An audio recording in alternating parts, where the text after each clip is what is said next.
ये ध्वज दूर से ही रामलला की जन्मभूमि के दर्शन कराएगा और युगों युगों तक प्रभु श्री राम के आदेशों और प्रेरणाओं को मानव मात्र तक पहुंचाएगा।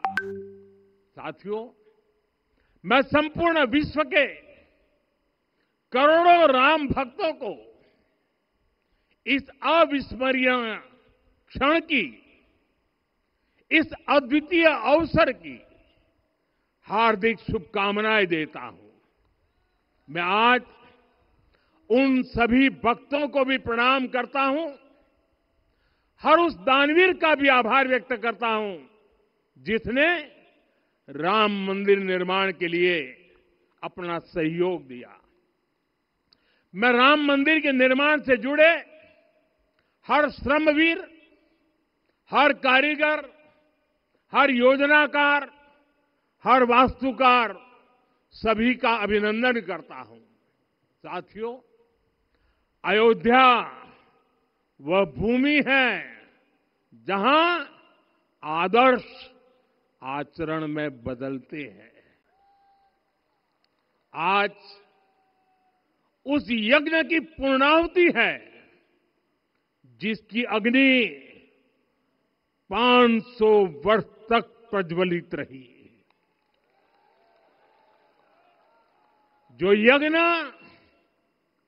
एक पल भी आस्था से डिगा नहीं, एक पल भी विश्वास से टूटा नहीं। आज भगवान श्री राम के गर्भगृह की अनंत ऊर्जा, श्री राम परिवार का दिव्य प्रताप इस धर्म ध्वजा के रूप में इस दिव्यतम भव्यतम मंदिर में प्रतिष्ठापित हुआ है। और साथियों, ये धर्म ध्वजा केवल एक ध्वजा नहीं, ये भारतीय सभ्यता के पुनर्जागरण का ध्वज है। इसका भगवा रंग, इस पर रचित सूर्य वंश की ख्याति, वर्णित ओम शब्द और अंकित कोविदार वृक्ष राम राज्य की कीर्ति को प्रतिरूपित करता है। ये ध्वज संकल्प है, ये ध्वज सफलता है, ये ध्वज संघर्ष से सृजन की गाथा है, ये ध्वज सदियों से चले आ रहे स्वप्नों का साकार स्वरूप है। ये ध्वज संतों की साधना और समाज की सहभागिता की सार्थक परिणति है। साथियों, आने वाली सदियों और सहस्त्र शताब्दियों तक ये धर्म ध्वज प्रभु राम के आदर्शों और सिद्धांतों का उद्घोष करेगा। ये धर्म ध्वज आह्वान करेगा, सत्यमेव जयते नानृतम, यानी जीत सत्य की ही होती है, असत्य की नहीं। ये धर्म ध्वज उद्घोष करेगा, सत्यम एक पदम ब्रह्म सत्य धर्म प्रतिष्ठित, अर्थात सत्य ही ब्रह्म का स्वरूप है, सत्य में ही धर्म स्थापित है। ये धर्म ध्वज प्रेरणा बनेगा, प्राण जाए पर वचन न जाहि, अर्थात जो कहा जाए वही किया जाए। ये धर्म ध्वज संदेश देगा, कर्म प्रधान विश्व रची राखा, अर्थात विश्व में कर्म और कर्तव्य की प्रधानता हो। ये धर्म ध्वज कामना करेगा, बैर न विग्रह आस न त्रासा, सुखमय ताहि सदा सब आशा। यानी भेदभाव, पीड़ा, परेशानी से मुक्ति, समाज में शांति और सुख हो। ये धर्म ध्वज हमें संकल्पित करेगा, नहीं दरिद्र को दुखी न दीना। यानी हम ऐसा समाज बनाएं जहां गरीबी न हो, कोई दुखी या लाचार न हो। साथियों, हमारे ग्रंथों में कहा गया है, आरोपितम ध्वजम दृष्ट्वा ये अभिनंदनित धार्मिका ते अपि सर्वे प्रमुच्यते महापातक कोटि भी। यानी जो लोग किसी कारण मंदिर नहीं आ पाते और दूर से मंदिर के ध्वज को प्रणाम कर लेते हैं, उन्हें भी उतना ही पुण्य मिल जाता है। साथियों, ये धर्म ध्वज भी इस मंदिर के ध्येय का प्रतीक है। यही वह नगरी है जहां श्री राम ने अपना जीवन पथ शुरू किया था। इसी अयोध्या ने संसार को बताया कि एक व्यक्ति कैसे समाज की शक्ति से, उसके संस्कारों से पुरुषोत्तम बनता है। जब श्री राम अयोध्या से वनवास को गए तो वे युवराज राम थे, लेकिन जब लौटे तो मर्यादा पुरुषोत्तम बनकर के आए। और उनके मर्यादा पुरुषोत्तम बनने में महर्षि वशिष्ठ का ज्ञान, महर्षि विश्वामित्र की दीक्षा, महर्षि अगस्त्य का मार्गदर्शन, निषाद राज की मित्रता, मां शबरी की ममता, भक्त हनुमान का समर्पण, इन सब की अनगिनत ऐसे लोगों की महत्वपूर्ण भूमिका रही है। साथियों, विकसित भारत बनाने के लिए भी समाज की इसी सामूहिक शक्ति की आवश्यकता है। मुझे बहुत खुशी है कि राम मंदिर का दिव्य प्रांगण भारत के सामूहिक सामर्थ्य की भी चेतना स्थली बन रहा है। यहां सप्त मंदिर बने हैं। यहां माता शबरी का मंदिर बना है, जो जनजातीय समाज के प्रेम भाव और आतिथ्य परंपरा की प्रतिमूर्ति है। यहां निषादराज का मंदिर बना है। ये उस मित्रता का साक्षी है जो साधन नहीं, साध्य को, उसकी भावना को पूजती है। यहां एक ही स्थान पर माता अहिल्या है, महर्षि वाल्मीकि है, महर्षि वशिष्ठ है, महर्षि विश्वामित्र है, महर्षि अगस्त्य है और संत तुलसीदास है। राम लला के साथ साथ इन सभी ऋषियों के दर्शन भी यहीं पर होते हैं। यहां जटायु जी और गिलहरी की मूर्तियां भी है, जो बड़े संकल्पों की सिद्धि के लिए हर छोटे से छोटे प्रयास के महत्व को दिखाती है। मैं आज हर देशवासी से कहूंगा कि वो जब भी राम मंदिर आए तो सप्त मंदिर के दर्शन भी अवश्य करें। ये मंदिर हमारी आस्था के साथ साथ मित्रता, कर्तव्य और सामाजिक सद्भाव के मूल्यों को भी शक्ति देते हैं। साथियों, हम सब जानते हैं हमारे राम भेद से नहीं भाव से जुड़ते हैं। उनके लिए व्यक्ति का कुल नहीं, उसकी भक्ति महत्वपूर्ण है। उन्हें वंश नहीं, मूल्य प्रिय है। उन्हें शक्ति नहीं, सहयोग महान लगता है। आज हम भी उसी भावना से आगे बढ़ रहे हैं।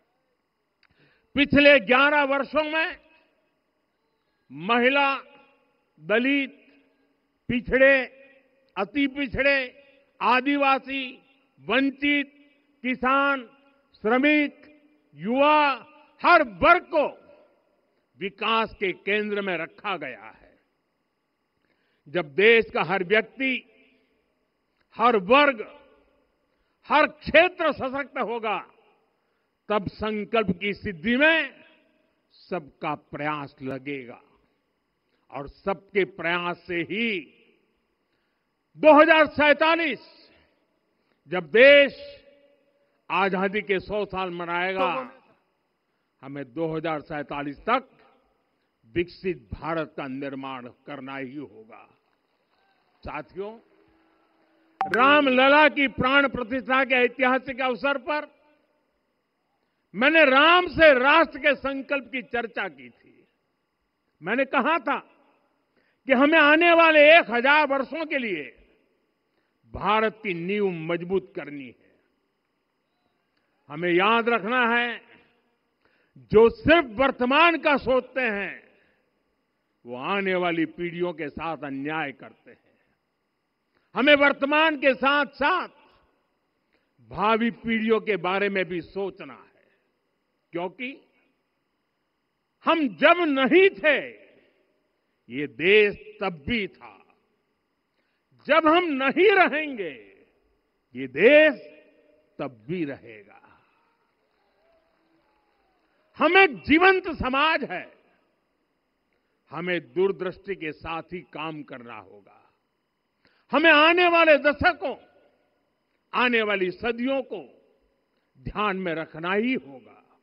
और साथियों, इसके लिए भी हमें प्रभु राम से सीखना होगा। हमें उनके व्यक्तित्व को समझना होगा। हमें उनके व्यवहार को आत्मसात करना होगा। हमें याद रखना होगा, राम यानी आदर्श, राम यानी मर्यादा, राम यानी जीवन का सर्वोच्च चरित्र, राम यानी सत्य और पराक्रम का संगम। दिव्य गुणे शक्र समो रामः सत्य पराक्रमः। राम यानी धर्म पथ पर चलने वाला व्यक्तित्व। रामः सत्पुरुषो लोके सत्यः सत्यपरायणः। राम यानी जनता के सुख को सर्वोपरि रखना। प्रजा सुखत्वे चंद्रस्य। राम यानी धर्म और क्षमा का दरिया। वसुधाया क्षमा गुणे है। राम यानी ज्ञान और विवेक की पराकाष्ठा। बुद्ध या बृहस्पति तुल्य। राम यानी कोमलता में दृढ़ता। मृदु पूर्वज भाषते। राम यानी कृतज्ञता का सर्वोच्च उदाहरण। कदाचन नोपकारेण कृति नैकेन तुष्यति। राम यानी श्रेष्ठ संगति का चयन। शीला वृद्धे ज्ञान वृद्धे वयोवृद्धे च सज्जनई। राम यानी विनम्रता में महाबल। वीर्यवान च वीर्यण महता स्वेन विस्मितः। राम यानी सत्य का अडिग संकल्प। न च अनुत्र कथो विद्वान।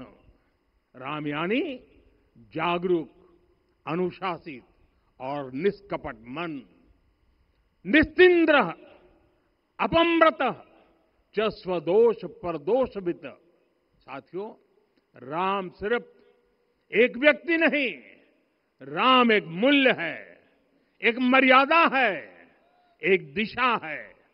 अगर भारत को साल 2047 तक विकसित बनाना है, अगर समाज को सामर्थ्यवान बनाना है, तो हमें अपने भीतर राम को जगाना होगा। हमें अपने भीतर के राम की प्राण प्रतिष्ठा करनी होगी। और इस संकल्प के लिए आज से बेहतर दिन और क्या हो सकता है। साथियों, 25 नवंबर का यह ऐतिहासिक दिन अपनी विरासत पर गर्व का एक और अद्भुत क्षण लेकर आया है। इसकी वजह है धर्म ध्वजा पर अंकित कोविदार वृक्ष। ये कोविदार वृक्ष इस बात का उदाहरण है कि जब हम अपनी जड़ों से कट जाते हैं तो हमारा वैभव इतिहास के पन्नों में दब जाता है। साथियों, जब भरत अपनी सेना के साथ चित्रकूट पहुंचे तो लक्ष्मण ने दूर से ही अयोध्या की सेना को पहचान लिया। ये कैसे हुआ, इसका वर्णन वाल्मीकि जी ने किया है। और वाल्मीकि जी ने क्या वर्णन किया है? उन्होंने कहा है, विराजित उद्गत स्कंधम कोविदार ध्वजः रथे। लक्ष्मण कहते हैं, राम, सामने जो तेजस्वी प्रकाश में विशाल वृक्ष जैसा ध्वज दिखाई दे रहा है, वही अयोध्या की सेना का ध्वज है। उस पर कोविदार का शुभ चिन्ह अंकित है। साथियों, आज जब राम मंदिर के प्रांगण में कोविदार फिर से प्रतिष्ठित हो रहा है, यह केवल एक वृक्ष की वापसी नहीं है, यह हमारी स्मृति की वापसी है, हमारी अस्मिता का पुनर्जागरण है, हमारी स्वाभिमानी सभ्यता का पुनः उद्घोष है।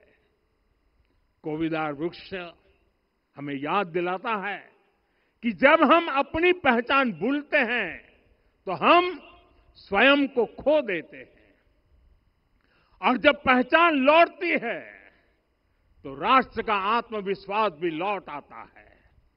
और इसलिए मैं कहता हूं, देश को आगे बढ़ना है तो अपनी विरासत पर गर्व करना होगा। साथियों, अपनी विरासत पर गर्व के साथ साथ एक और बात भी महत्वपूर्ण है, और वो है गुलामी की मानसिकता से पूरी तरह मुक्ति। आज से 190 साल पहले 190 साल पहले साल 1835 में 1835 में मैकाले नाम के एक अंग्रेज ने भारत को अपनी जड़ों से उखाड़ने के बीज बोए थे। मैकाले ने भारत में मानसिक गुलामी की नींव रखी थी। 10 साल बाद यानी 2035 में उस अपवित्र घटना को আরো ভালো ভালো খবর দেখতে সাবস্ক্রাইব করুন বাংলা হান্টের ইউটিউব চ্যানেল। বাংলা হান্টের আরো খবর দেখতে নজর রাখুন। বাংলা খবর মানেই বাংলা হান্ট।